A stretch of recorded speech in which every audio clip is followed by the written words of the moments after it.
Hey, Danny.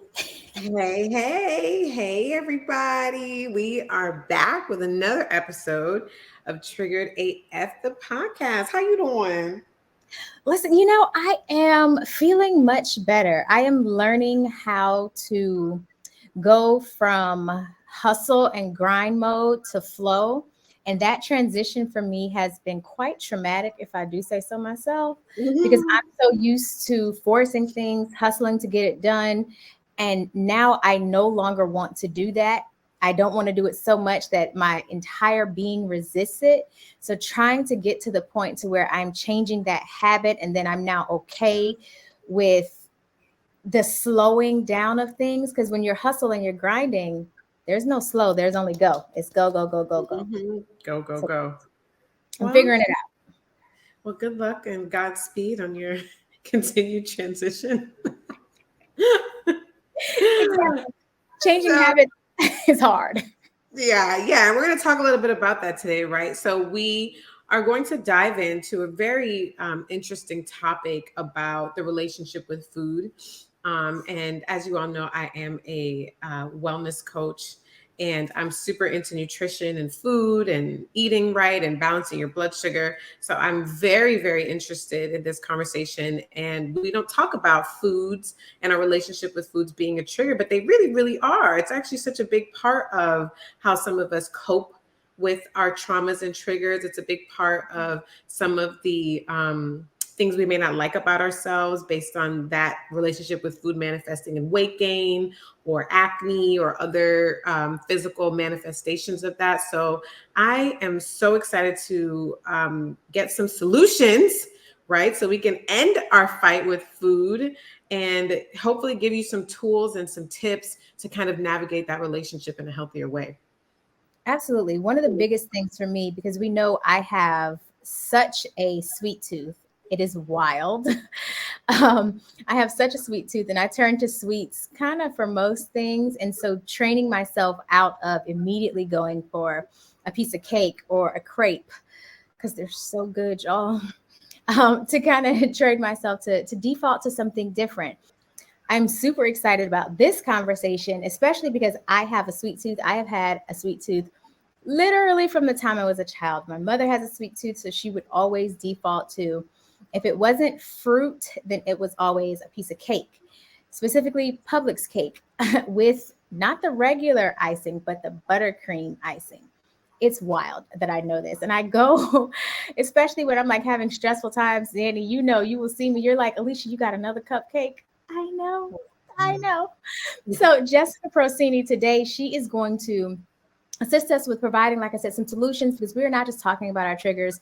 We're actually doing something to work through them, to overcome them, or even to manage them, because some things you may not be able to overcome, but you can absolutely manage it. So Jessica from Escape from Emotional Eating, she is the founder, and we are super excited to have her on today. How are you, Jessica? I'm well. Thank you for having me. Yes, thank Thank you for you. coming on. Yes, I like I was saying before you jumped on that we are so excited to have this specific conversation because we've actually never spoken about this, right? Like the relationship with food, how food. Yeah, we talk about all the things, but we haven't. I mean, we knew we were going to get here at some point, and we've maybe dabbled a little bit about food, but we haven't really done a deep dive. And I know that this conversation was necessary because especially during COVID, so many people realized how unhealthy their relationship with food was when all they had time to do was eat, right? Like you just had way too much time on your hands and everyone put on the COVID-19 and it was like, what's happening? Yes. Well, So I am honored to be the first to have this deeper conversation about food because it's so true. Like we can get caught up in talking about the what, like what are we eating and either judging that or trying to change it. But I really love talking about the actual stuff behind the what and the actual relationship and the associations that we have with food, really looking at, is this actually supporting us or is this actually sabotaging I us? know, I know, I know. We interrupted at the best part, but hear me out. Dating should not be this hard. Let's be honest. We've all said it at least once that the dating pool has pee in it. It has to. After dozens of dates, too many failed relationships, engagements, marriages, and even a divorce, we decided it was crucial that we find ways to be better at attracting the partners that we desire. So we did just that, and we created the Dating Well AF course. It's specifically designed to show women how to date with intention and in alignment with their desired type of lifestyle and experience. The 5-module crash course developed by certified coaches Alicia and Danny provides practical tools to date well and live even better. So I want you to register now for lifetime access to the Dating Well AF course at datingwellaf.com. You will tap all the way in to learn how to identify those self-sabotaging behaviors, discover new ways to date intentionally, and to nurture that healthy love. Remember, one of the most important life decisions you will ever make is who you decide to make your partner. Make the choice well and visit datingwellaf.com. Now, back to the episode. Okay. And two, like what you connect to it, right? So I know for me, when I think of that Publix cupcake, it is an instant connection to my mom. Mm-hmm. Like, it makes me feel real good. And I don't think we talk enough about how good it makes you feel. And you don't want to release or get rid of that good feeling. So it's like, okay, how do we train ourselves to create a different type of association with it? So we're going to get into all the things. But before we do, we always like to ask this one question, because we do have so many folks on our podcast who are multi-hyphenate, who do all the things, who have all the awards, all the accolades, and those are great. We love them. Those are great. However, we always like to ask, outside of like the titles that you wear and the roles that you play and the responsibilities, who would you say you are? Ooh, that's such a good question. I would say I am Jessica Procini. I would say I am a person who is sensitive and shy, but also passionate and brave. I would say I am someone who is intuitive and also emotionally intelligent. I would put all of those things in kind of who I am. It's a melting pot. Yeah. Right. Yes. All right. Well, no, thank you for sharing that. And I wanted just to dive right in because, like I said, I think COVID and just the statistics of just obesity and unhealthy habits and vices and all the things that are just like on the rise. And like we said, there's not enough conversations around that. And what I think COVID helped us realize is vices can have varying effects on all of us, right? Like some of us have those vices and we just indulge and then it turns into an addiction.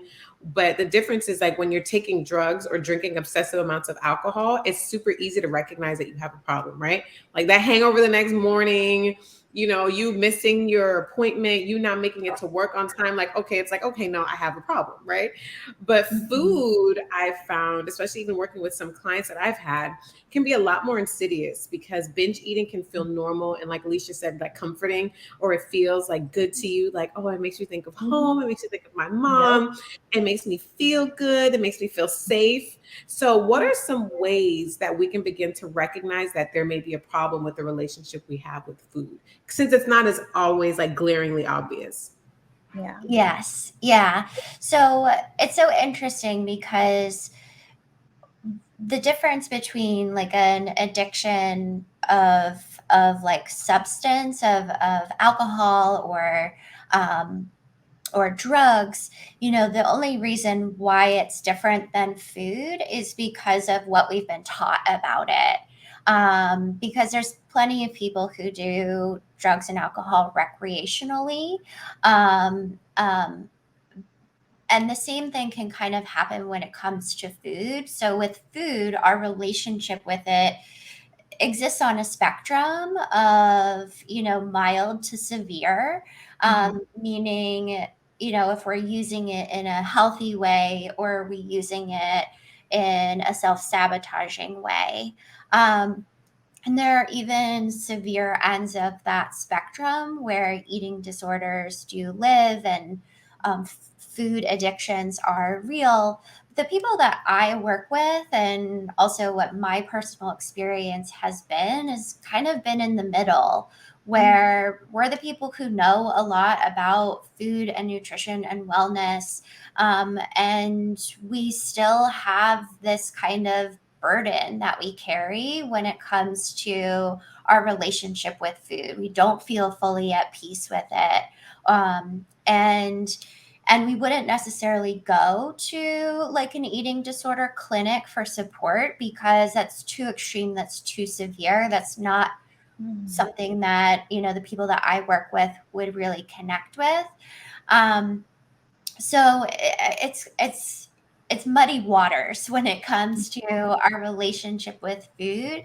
But I think it's first really important to kind of to understand the spectrum of like what is moderate and what is severe. And my hope is that through the work that I do and even this conversation is that we're able to tackle these problems when they are in a place of moderate problem, and not at a place where we're waiting for things to become so severe and so extreme that they have to go to an in-person inpatient facility because they can't be trusted around food at all. So it's kind of like maybe as soon as you recognize like there is maybe an affinity to maybe indulge either too much or to stray away too much, like because too much of anything is not very good. So is it once you recognize like you can no longer adequately control, like instead of taking one cupcake, I got to eat all six, or instead of eating one slice of pizza, I have to eat all six, or eight, because there's eight in a large. Don't ask me how I know that. Or something like that. Like what are some like actionable, like, hey, when you start to notice this is why, this kind of can be like an alarm, or maybe not an alarm but an alert, just like a little ding ding ding ding ding, like let me pay a little bit more attention because hey, this may be a problem around this particular area. Yeah. So a conventional way of defining a food issue is to measure it by quantity, right? Oh, I ate 10 bags of potato chips. I ate all the slices of pizza.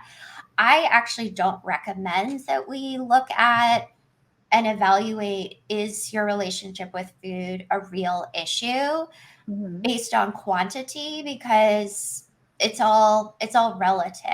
I think what we need to dial back and take a look at is, what is your relationship with food right now, and what is your ideal relationship with food, and how can we start to take steps towards that ideal relationship with food.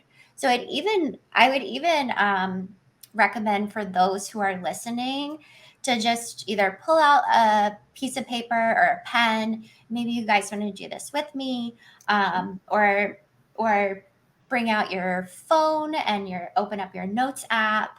But I would invite you to write down 10 words that describe your current relationship with food. Oh, okay. Okay. 10 words to describe it. I think my first one honestly would be frustrating. It really does frustrate Okay. me that I have to eat every day, multiple That, times a day. that's valid. Yes, that makes sense. What else? What's another word that describes your current relationship with food? And everyone's is going to be different. I love it. Expensive. I I love love food. that. Yes, I'm sure I that would be on a lot of people's lists. I love it. I enjoy it. I look forward to eating, especially if I know what I'm going to eat or I have like a good leftover or I'm going to a favorite restaurant. Like I really love food. I love different cuisines. I love food. So I I don't I feel like I have a healthy relationship with food. Hmm. But I know that like you said it is on like a spectrum of like what is healthy and unhealthy, but love is definitely one of them. A little bit of Yeah. confusion sometimes because Mhm. of all the information that is out there that seems to be contradicting. Like one day you eat, what is it? And eating an egg was like smoking a pack of cigarettes. There was an Oh my actual God. Yeah. commercial like that where it's like if you eat an egg, it's like smoking a pack of cigarettes.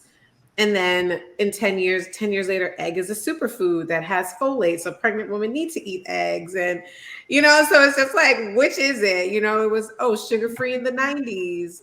And, sugar free is the way to be, or fat free, especially in the 90s, is the way to be. And now we've learned that fat is really good for you and you need fat, and not having fat causes a bunch of other issues. So we need to have good fats. Like it can be overwhelming. So overwhelming, confusing. Yes. There are a lot of emotions that come up when I think about food, especially because I'm interested in food. So I'm always trying to seek knowledge. But because there's so many experts and doctors with varying opinions, it can feel like, like what? Say what? What is it? Like you don't know which way to go. I know everything that you're sharing right now is definitely resonating with so many people who are listening, because there is so much information out there. And one of the things that I'm really passionate about is teaching my clients how to become the experts on themselves. So they're not handing their power over, or, waiting for someone to tell them what they need to do, but instead they know their body so well, they know themselves so well, they're clear on what they want, and they're able to say, you know what, this is out of alignment, or you know what, that interests me, or let me try that, let me experience it, and let my experience be my teacher. So I totally understand. But before we move on from this exercise, so we have a list. Hopefully everyone who's listening has created their list of 10 words of what their relationship with food is like for right now. Now I want you to create a list of 10 words of what you want your relationship with food to be. Like your ideal food, and you and your body and your health. What is a word or words that is it something that you really desire for yourself and your relationship with food? I like that. I like that. So for me, I would really like to, because like Danny, I love food. Like I really, really love food. But I also believe in moderation. So I try my best to like pace. Like if I know yesterday I had a crepe, today I will not get a crepe and I won't have any sweets for the next 3 days. But that makes me feel like I am restricting myself. So I would like to feel freedom, honestly, around food. Yeah, I would feel freedom around food. My mom is kind of super sickly, and she's really overweight. Because of that, she has just lots and loads of issues. So it matters to me too that my food is organic, that it's healthy, that I'm not putting certain things into my body because I know what it does. Or at least I think I know what it does based on whatever the news is that we have around that particular food right now. So I would like to feel informed, like about what best for my body, because what's good for me may not be good for you, may not be good for you, Danny. So I'd really like to feel informed. And I would like for it to be more fun. Like I prefer to cook versus eat out. And sometimes with all of the like choices and the time it takes, I would really, really prefer it to be more fun, because it's like for me an energy exchange. When I'm cooking, like I'm all in, and you can taste it when I'm not all in because the food don't taste as good to me. Yeah. Okay. So we're going from frustrated to free to informed and fun. Yes. Love this. Okay. And Danny, how about you? What is your ideal? I mean, you're probably going from good to even better, right? So what is the even better for you? More conscious, like more connected to exactly how something is making me feel when I eat it. Like I'm really big on like my body is the best science lab there is for me to figure out what works and what doesn't work. So, just being as in tune with that as possible. And I also would like to get to a space, like one day I would like to be a person that like is making sure that they're eating as ethically and sustainably as possible, like for the earth. Like I care about that. So like I want to like have a cow. Like I would like a farm essentially. Like ultimately I want a farm. I want to grow my own food, so like I just want to be, maybe for me the best word would be more in control of what I'm consuming and the quality of what I'm consuming, and just knowing for sure and trusting, like, a lot of times I'll have someone show me, they'll send me a picture like of a nutrition label, or it'll be like, oh, it says it's organic, but then it's like 20 grams of added sugar. Or I don't know, there's some other crap in there that's just not good. And so some of these words like organic or gluten free or things like that are made to kind of Mhm. distract the consumer from the additives or the things that are not so good for you in the food. So I think just like, if I could have that trust, then I know that if I could have that control, then I'd be able to have that trust with the food that I'm eating, and I would just feel better about it. I always feel like a little skeptical, like, oh, is this really as healthy as I think it is? Is this the real Yeah. deal? And that can be frustrating too. Yeah. Yeah. So I love this. And I feel called to share my list because Sure. I recently I recently did this exercise for myself, and I was a little hesitant at first because I was like, oh, I mean, this is my work, so it's like I should totally have this under wraps. But it was really interesting for me that there are still areas of improvement that I want to be making, still areas that I want to be taking my relationship with food to the next level. Yes. So, um, is it okay to share? To Of share, Yes, course. please I do. want I'll share my list. Okay, so this is the list of words I wrote, and this is totally unplanned. I didn't expect to Ooh. share this with anyone. So this is what I wrote about what is like with me and food now. Okay. So my relationship with food is nutrition, fun, pleasure, joy, savor, ease, flow, support, enough, and growth. Okay. And Okay. my ideal, my next ideal, I would say, is where food is an asset. It's nourishing, supportive, strong, there when I need it, enough, and I feel light, embodied, clear, energized, but not overstimulated. That's Ooh. awesome, especially the energized but not overstimulated and Yes. light. Yes. Yeah, it's good when you eat like something and you just feel so good after. I want more of that, where it's just Yeah. like, oh, that was good. I feel good. I feel like I can go do something fabulous, or I feel stronger after I eat this. Like I feel like I can take on the day for sure. I love that feeling too. Yeah, but I also don't like the feeling of like jitteriness or Yeah. feeling that false sense of energy that just leads to a crash later on. Uh, So I share this to number one, give everyone who's listening ideas of, okay, what what are these like incremental pieces of improvement that we can yeah. make in our relationship with food. And even though I've been free from emotional eating more years now than I can even count, that there's still areas where I want to be using food as that nourishing asset and using food to support and to boost me, because way back in the day, food and I were not friends. We had a love-hate relationship. If this was a person, this was like that person you should have deleted from your phone, but you keep calling at the end of the night.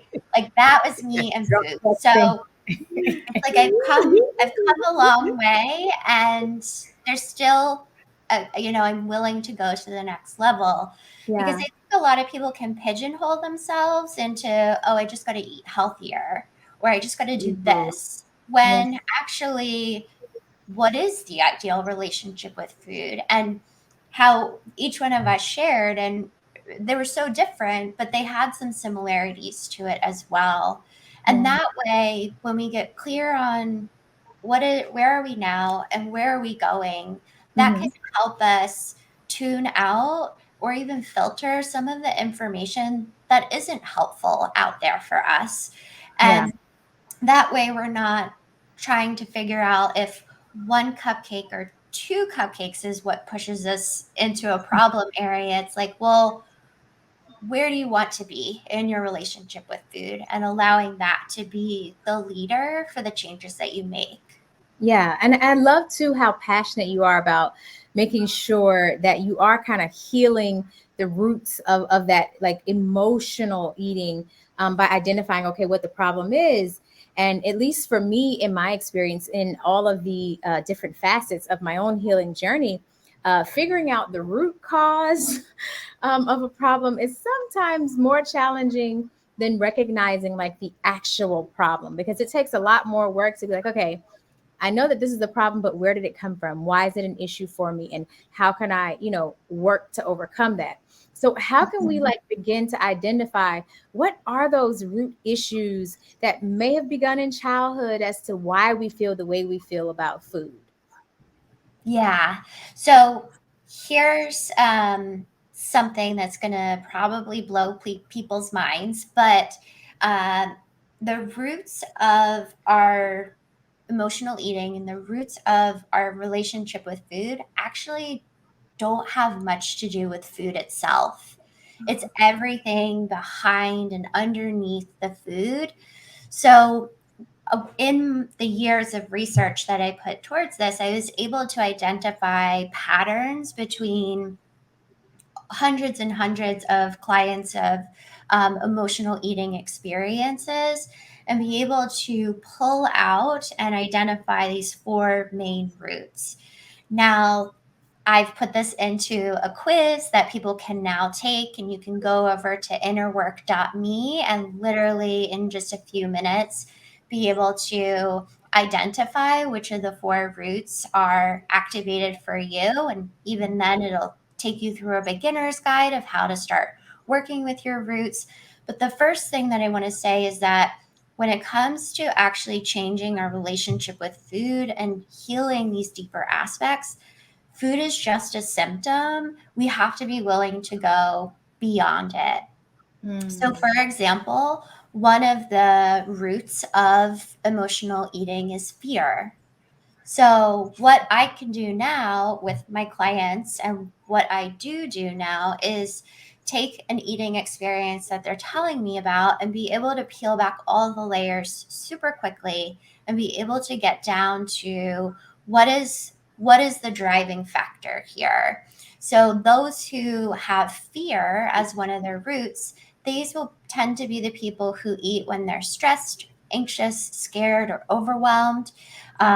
These are also people who are afraid of what they may have to face if they do make changes, right? Like any perceived loss of the enjoyment of the food that they may have to change. So there's so much here, and I could literally talk to you for hours about the roots. But the first thing is about our issues with food have very little to do with food itself and have everything to do with what's underneath it. What are the thoughts we're thinking, the things we're trying to avoid, the beliefs that we have about ourselves, because that's what's showing up in the patterns and behaviors we have with food. Makes sense. Mm. Makes a lot of sense, especially the figuring out like what your root is. So if it's fear, okay, it may have been fear, especially if you were a child and you didn't have enough food. So fear that there might not be enough. So you try and eat all of it really, really, really, really quickly because you're afraid there's not going to be enough. And then it kind of becomes a self-fulfilling prophecy because you ate it all. And no, there isn't any more now. So then it just keeps confirming or reaffirming that fear that there's never enough, or someone's going to take it Exactly. from you, or you're going to eat it all. So you said that's innerwork.me. Yes, Okay, innerwork.me. word. Haha. So innerwork. What you mentioned fear. Can you give us like maybe two more root causes? Because I know that for some people that trying to kind of figure out where things start will kind of stimulate their interest in wanting to figure things out. Like I'm one of those people, like once you start talking to me about the why, I'm like, ooh, tell me more. What do I need to do? Like, Yes. so what I know fear is one, but do you have maybe a couple more that could also trigger an unhealthy relationship with food? Yeah, so there's only four. Oh, But okay. Also, one of them is self abnegation. So this will often play out in relationships, and self abnegation is different than self sacrifice. okay. And self abnegation lends itself more to people pleasing. In other words, you'll sacrifice yourself in order to avoid ruffling anyone's feathers or being a burden or perceived burden to others. Yeah. And like I said, this tends to play out a lot in relationships. So for my clients, it's the people who struggle with a lot of over responsibility, where they'll say yes to everything, but actually have a really hard time committing to something. Um, where they're the caretaker, they're the person who is kind of taking care of everyone else, but has a really hard time taking care of themselves or even Mm. factoring their own needs into the equation. So self abnegation is a big one. Yeah. And then I would say another root is self loathing. So this is where you're really, really hard on yourself. And this is for the people that I work with, they really strive for excellence. Mhm. And the way that they will often try to do that is by being really hard on themselves. But there's a time where that's productive, and then there's a time where that's counterproductive. Yeah. So in my work with my clients, we look at the aspect of that that's counterproductive, and where they're actually tearing themselves down when they need to be building themselves up. Yeah. Mm. And Okay. that was, No, go what's the ahead. last? That was all four, right? So fear, self I gave you abnegation. three. Oh, give us The what? Oh, you want us to go take the test? We can find out that last one. I Here we do. go. We're here. We're here. I knew it. I knew it. So make sure. That is All okay. there. Yes. It's all there. Well, no, well, I like that because I think what happens is so many of us have these different coping mechanisms to navigate some of those feelings. And a lot of times we want to run from and escape the negative feelings and situations and emotions that just come with being a human on earth, right? Everyday life. Yeah. So looking in the mirror can be very jarring and it can be super difficult to tell yourself the truth. Right. And sometimes looking back at that childhood or looking even in the mirror today, is like, oh, I don't like what I see. I'm just going to like not look at it, not deal with it, and find other ways to soothe myself. So once we are able to identify that root or maybe identify that there is an opportunity for healing, what are some steps that we can take to resolve and start improving the relationship immediately? Like, what are just some like, today I see it, tomorrow or in 5 minutes, I can do something about it? Yeah. So I do want to give those quick fire tips, but I also want to like just pave the way that our relationship with food and our relationship with ourselves is a long-term journey. Yes. That it's both the what can we do today and what can we do tomorrow that really set us up for success. So I'd say first thing that everyone can do is go take that quiz and receive those resources associated with your results, because that is the first way to take a different approach to the same problem, right? Yeah. Like we have to try something different to get different results. So I'd say you start there.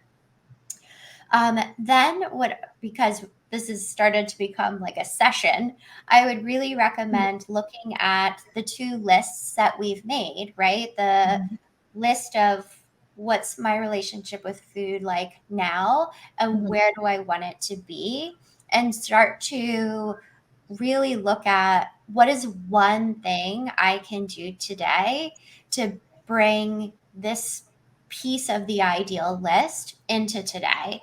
So, one of the things we talked about was fun, right? And making food fun. So it's like even just looking at, okay, like, well, how can I make making dinner tonight fun? Maybe I don't make dinner tonight. That would be fun. Or maybe I put on my favorite music.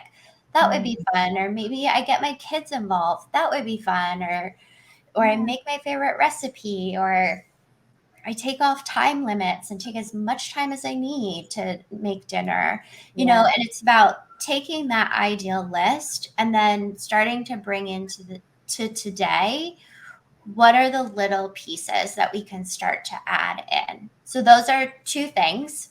Yeah. The other thing that I would recommend is like the next time that you go to eat, while you're eating, taking a moment, taking a breath, and asking yourself, where am I on the fullness scale? So on a scale of 1 to 10, 10 being like, whoa, I really overdid it. I need to unbutton my pants. I overate. Where are you on the fullness scale, on that scale of satiation? And using eating time to really check in with yourself. And first is being able to answer that question and knowing your body's cues and understanding like where satiation feels like in your body. But then the second piece of it is learning how to honor what you hear so that you're not overdoing it and you're not, overriding your body and what signals and messages she's sharing. So I would say those are three great steps that everyone can take today, no matter where they are, to start to put energy and effort behind the changes they want to be making in their relationship with food. Yeah, it kind of is like an invitation to learn and figure out what your body actually wants instead of you operating from one of those root causes, to be able to Mhm. say, hey, okay, if I want to make it fun, I know the big thing for me is I can't stand prep. I don't Mhm. know why it's such a thing for me. I do not like the prep. So the chopping of the veggies, like, so if to make it fun for me, I would need to maybe the day before or even for the week chop up all the vegetables that I think I'm going to use and put it in a glass container in my fridge so it's already done. So when it is time to cook, I don't have to worry about that. Right. Yeah. Or you get someone else who likes to chop, right? Maybe there's someone in your Food chef. household who loves a knife and can just like chop away. Yeah. Back when I was in nutrition school, they often taught us like to bring people into the eating experience so that you're not making the changes on your own. And that could, even if someone didn't have the skills, like a lot of vegetables, especially greens, can be ripped. Like you don't even need to use sharp objects. Yeah. Like you can have your person or roommate like tear up vegetables for you, like kale and different greens and things like that. So there's that. There's also like meal kits, and you could spend a little bit more at the grocery store and get those already prepped veggies. So there's so True. many ways. Like it doesn't have to be, oh, you have to prepare unless you're like, let me prepare. Like I I like the want to cooking prepare. part. It's the prep part that I don't know. And I like to also to tell myself the truth. I love the cooking part. Oh my gosh, I love to cook. But that prep piece, it just be wanting to take me out. I'd be like, do I have Yeah. to? Yeah, Yeah, but you I love see, the piece that you said around making it fun and just like finding what's fun for you. I know Yeah. for me, one of the things I find really fun is trying new recipes. So for anyone Mhm. who doesn't feel like they're a cook or doesn't know where to start, because cooking your own food is a very good way to kind of control what's going into your body. And I feel like it's such a it can be a component of healing that relationship with food when your hands are in it and you can kind of feel it and smell it and you're preparing it. It's so rewarding when you get to eat it. So for me, just recipes, like just trying something new, like just Googling a way to make, like, for me, I struggle with liking chicken breasts all the time. So, and I get Mhm. tired of eating the same stuff over and over. So I'll like find a different way to prepare chicken breast, a different way to prepare shrimp, a spin on something. And you can always make it your own. But I think just trying different recipes, buying a couple cookbooks, or just going to Google and Googling shrimp scampi recipe, right? That's super easy. And you'll Mhm. find that there's so many different versions and ways to do things. And then you can constantly find new ways to cook your favorite foods. And one of my methods is, instead of removing maybe unhealthy things, replacing it with something else, right? Like Mhm. finding a substitution that may be a lot healthier for you so that you can feel good, maybe eating that thing that is typically unhealthy, but you find substitutions to kind of improve the nutritional and the density value. So I love that, trying to make it fun so that it doesn't feel so like a chore. Like I feel like Yeah. it feels Yeah. Labor intensive. Yeah. And I think it's really important that food is fun and that food is joyful because this is like a source of life, not to be super extra about it, but like what we are actually talking about is we are creating experiences that then in turn either support us like we've been talking about or sabotage us. So let's give time, attention, energy, and resources to making sure that experience is supportive and not sabotaging. Yeah, I agree completely. And I really like how like you've been like super like transparent. Even earlier when you were telling us, okay, what's on your list, that's being open and vulnerable, right? Because you said you had no intentions on sharing that with us. Yeah. And so one of the things that we really love is talking about the challenges, because I'm a firm believer in, if I can tell you what maybe I've struggled with or worked through, then it helps you to see, A, you're not alone, number one. And B, that there is the other side. Like if you can just stay in the game, to be willing to put forth the time, energy, effort, and sometimes honestly resources and investment, to figure out what does it look like for me to bridge that gap between what I'm currently feeling and what I would like to feel. For me, there's such value in that. So what I want to find out is like, what was the catalyst for you to kind of start your own healing journey with ending, your poor relationship, or that, relationship that you had to, that caused you kind of to emotionally eat along the way. And then what would you say was most important for you, or most important thing that you've learned like throughout this journey? Okay. So I would say like a major turning point in my personal journey was almost like a rock bottom moment, to be completely honest. Like at that point, I was already a certified health counselor. I had already graduated nutrition school. I was already very well educated when it came to the psychology of eating. Like I had all the credentials. So I should have known what I now know. Um, but what was interesting was that as I went through all of my professional experience and expertise, no one was talking about emotional eating outside of the eating disorder world. So it was either you had an eating disorder or you didn't. And because I fell into that middle gray area, I wasn't in the eating disorder like category. I just kept saying like, oh well, I shouldn't have a problem. I shouldn't have a problem. I shouldn't have a problem, but I do.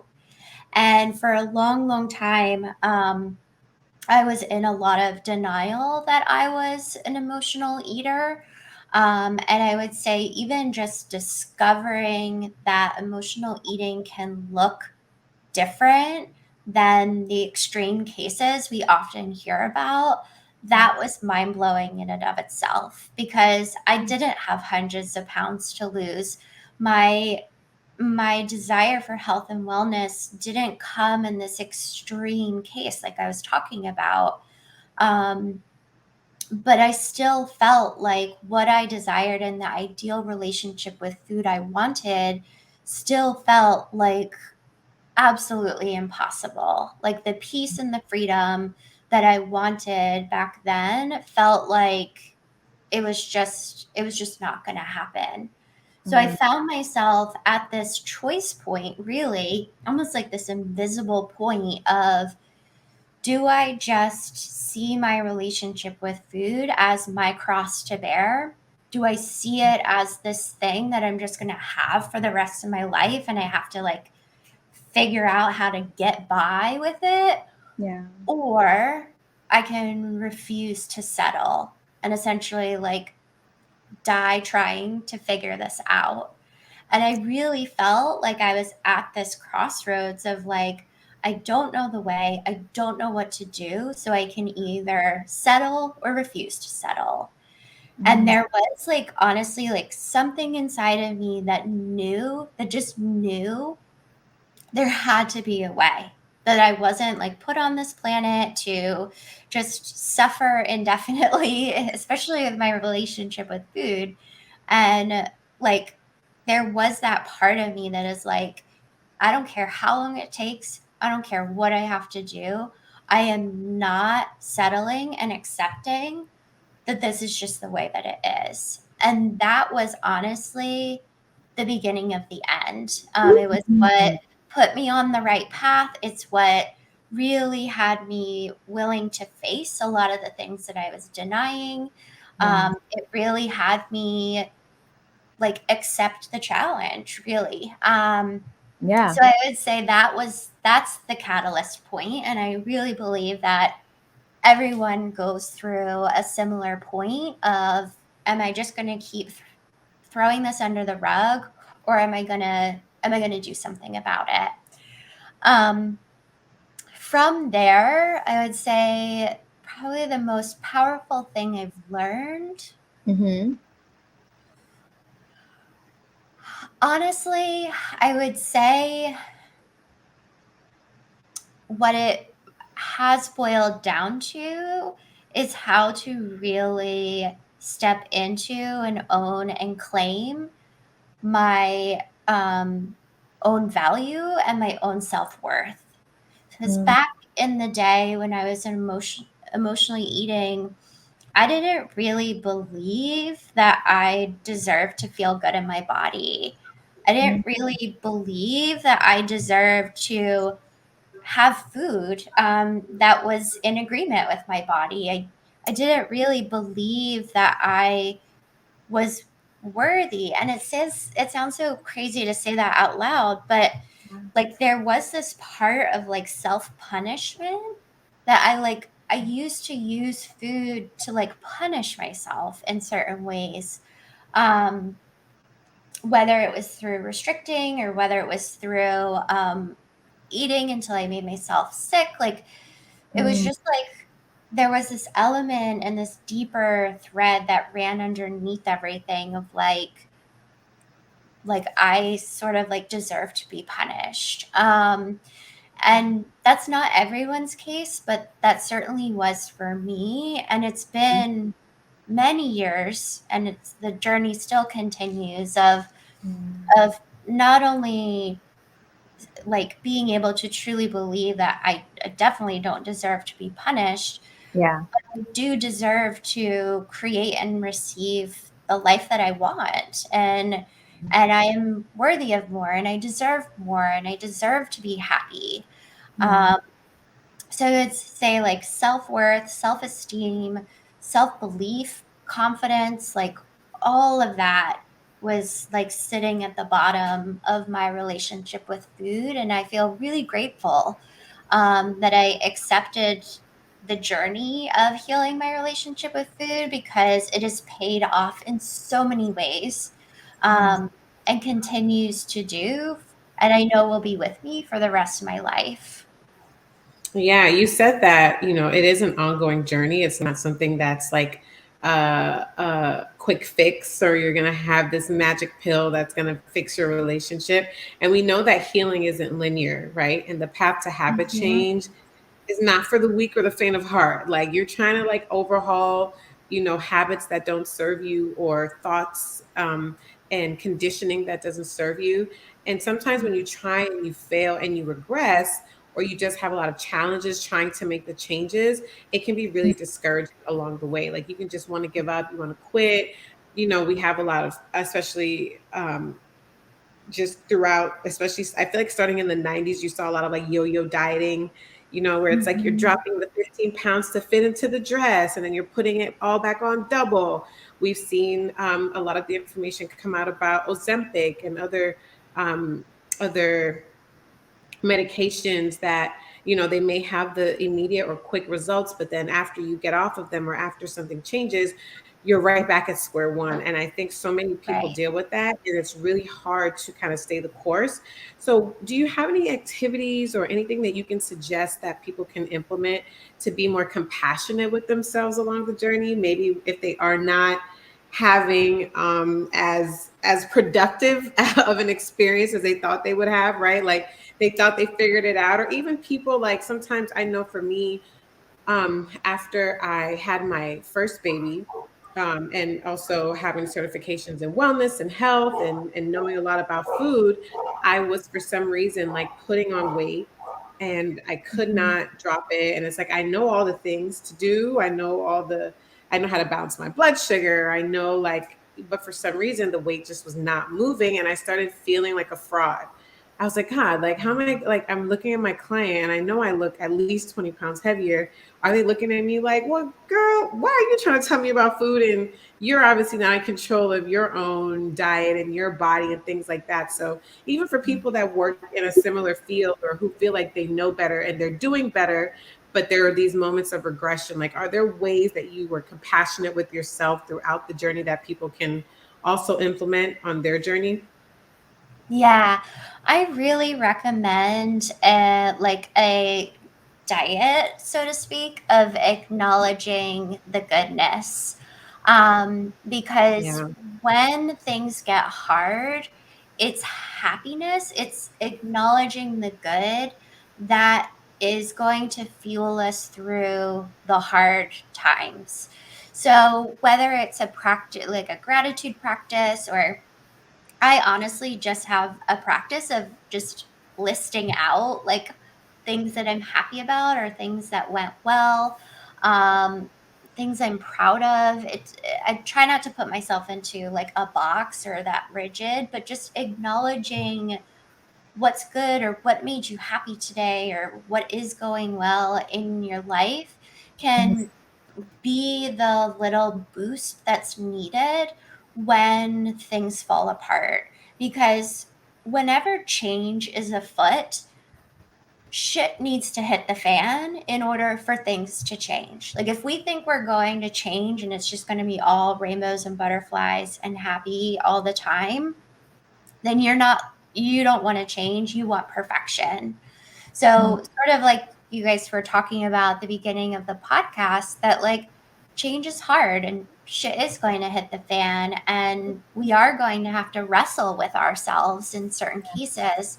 So, I really believe that whether it's something more conventional like a gratitude practice, or um, something even just more general of just a regular habit of acknowledging what's good, what went well today, what is working, Yeah. um, can help sustain you for when things get hard. I really do love that, because what it does is it creates a space where you are empowered to make the choices and the decisions that work best for you. Like, if you do not like what it is, you get to decide, like you were saying, like you get to decide, like you, I think you said earlier, where you were just like, you don't have to just stay in this place. Like, you don't like this, you don't have to stay here. And I think that's the biggest thing for us with dealing with all of our triggers and our traumas, is people forget that no matter how tough it's been or no matter how bad it's been, especially as adults, we can decide that, hey, I get to change. I don't have to take this in my, what was it, Kimmy from Full House? Like, I don't have to take this. I'm going home. Like, and home can be whatever feels safe for you, whatever feels better for you, whatever that better experience is. So acknowledging that, okay, what this is does not work. And we're not saying to, I know you said to go on a diet, and I liked how you define diet. In finding gratitude and where you are, it's maybe, like you said, figuring out, if you don't like this part of your relationship with food, what is a better, what does that other side look like? And then, yes, that means there's a gap there. So then you're going to have to allow and expect there to be challenges. Like you said, when shit hits the fan, perfection and expecting it to just be roses and butterflies and sunshine as you completely transform and change is not a possibility. It's not a real possibility.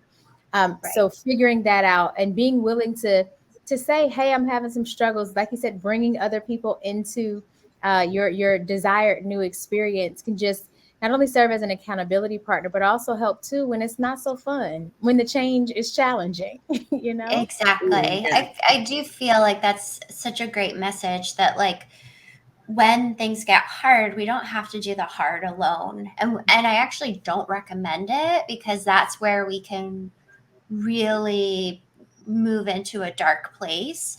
But there's people in this world that are literally meant to help with certain hards, right? With certain triggers and traumas and challenges, like we all are here. So I think it's important to reach out to the people who are going to be your support during those hard moments, so that you can coast through them a little bit more gracefully.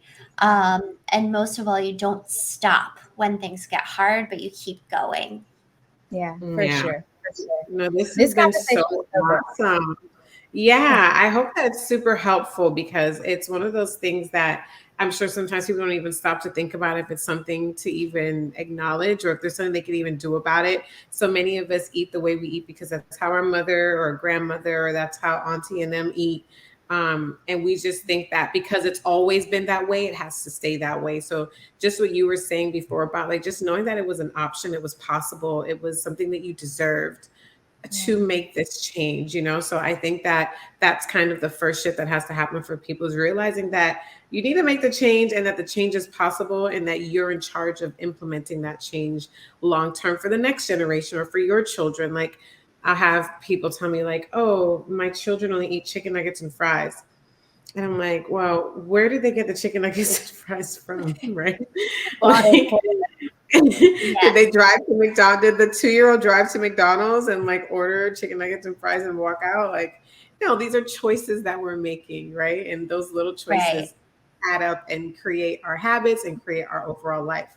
So definitely thank you for sharing all of these tips and tools that I know our audience will find useful. Where can everyone stay connected with you? Where can we keep up? Where can we get more of your useful tips and tools? Yes. So the first place, we've talked about it before, but I would say innerwork.me. That is the place to take the quiz and the resources and get started in that different approach.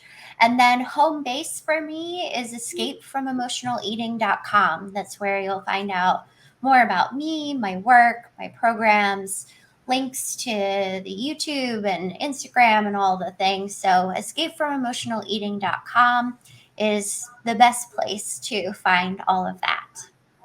I love it. I love it.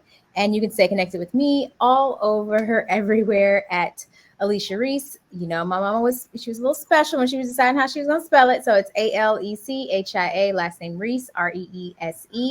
And Danny, where can we stay connected with you?